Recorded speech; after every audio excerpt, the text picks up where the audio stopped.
Welcome to the third edition of the State Board of Accounts School Updates. My name is Jonathan Weiniger and this is Tanner Huber. We are the Government Technical Assistants and Compliance Directors, and we specialize in schools and townships.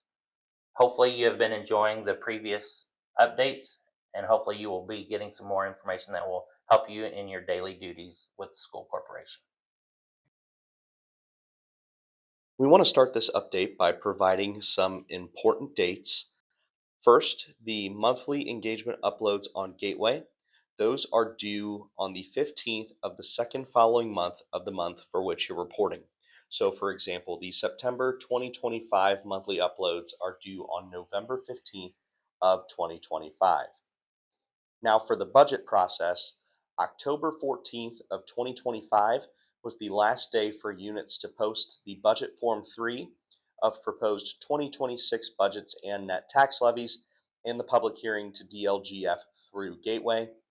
Also, October 24th of 2025 was the last possible day to hold a hearing on 2026 budgets. On that same note, November 3rd of 2025 is the deadline to adopt 2026 budgets, tax rates, and tax levies, and November 10th of 2025 is the last day for units to submit their 2026 budgets, tax rates, and tax levies through Gateway. If you have had any issues with those deadlines or anticipate issues with those deadlines, we recommend reaching out to your local budget representative with the Department of Local Government Finance. And finally, on November 15th, 2025, this is the date by which all collective bargaining agreements must be signed and ratified by both parties and uploaded onto Gateway unless parties are at an impasse. In the September 2025 school bulletin, we provided an article on a legislative change relating to the financial institution tax, which is referred to as FIT, and commercial vehicle excise tax, which is referred to as CVET. With the new legislative change, most political subdivisions are allowed to receipt FIT and CVET into any fund maintained by the taxing unit. However, under IC 20-40-18-2, this requires school corporations' FIT and CVET distributions to be receipted into a school corporation's operations fund. School corporations do not have the ability to receipt FIT and CVET into any other funds. So once again, the FIT and CVET distributions, they must be receipted into the operations fund, and they may only be used for operation fund purposes listed in Indiana Code 20-40-18-5. Jonathan and I have been receiving numerous questions pertaining to conflicts of interest. Now, the conflict of interest statute is a criminal statute that's governed by Indiana Code 35-44.1-1-4.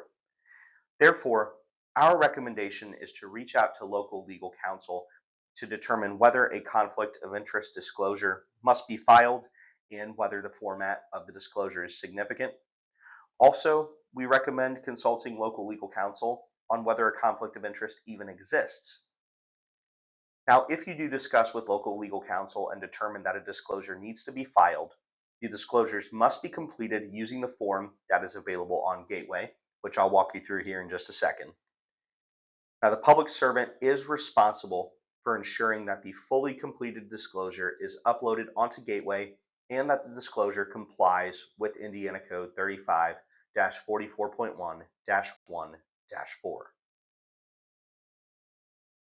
So what you are seeing right now is the home screen on the public-facing Gateway site. On the right-hand side, you'll see the conflict of interest upload tool highlighted in yellow. Once you click on that upload tool option, it will take you to this page. On that second paragraph, you will see highlighted a link to where you will find the standard conflict of interest form.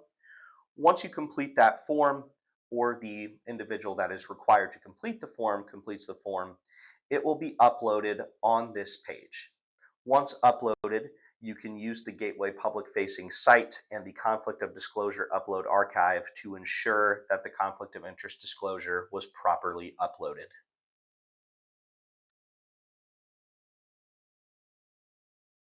We have been receiving an increase in reports of fraudulent ACH transactions. Most of these are occurring through a falsified request to change payment information for the payee. I believe a lot of these are coming through email requesting an ACH account change for a contract payment. These payments, these requests for change in bank accounts, these need to be verified outside of the email or outside of the communication that was received. So each school corporation should have procedures and policies in place to ensure that the person that is requesting that change is actually with that company and that is a legit ACH transaction request. Also, with payroll transactions, a lot of times we are hearing of information where there is a request for a payroll account change for the bank account for those employees. There should also be procedures in place that ensure that it is the actual employee who is requesting that change. An example of this may be requiring employees to appear in person to change their banking information.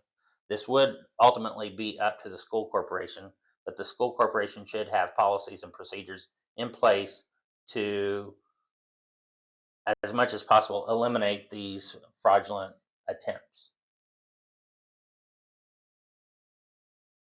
So for you school corporations that are on this audit cycle, it is about time to get rolling. So if you are on this audit cycle, you may have already received communications either from the State Board of Accounts or from a contracted audit firm. Again, this audit period is July 1st of 2023 through June 30th of 2025. And we just ask that when these requests are received, that you respond to them timely. It'll ultimately lead to the audit teams having what they need, and that will lead to a more efficient audit engagement. Now, if you have any questions on the legitimacy of these emails or any questions clarifying what is needed, feel free to reach out to Jonathan and me. Once again, we want to thank you for taking the time to view this video. We would appreciate any feedback that you have regarding these videos, and also if you have any topics that you would like to have discussed in these videos, please reach out to us. You can do that at emailing us at schools.townships@sboa.in.gov. If you have any questions, you can also reach out to us at 317-232-2512. Also, we wanted to provide you with the website address, which is in.gov/SBOA. On this website, you can find the uniform compliance guidelines, the bulletins, and also we list these videos. So once again, thank you and have a good day.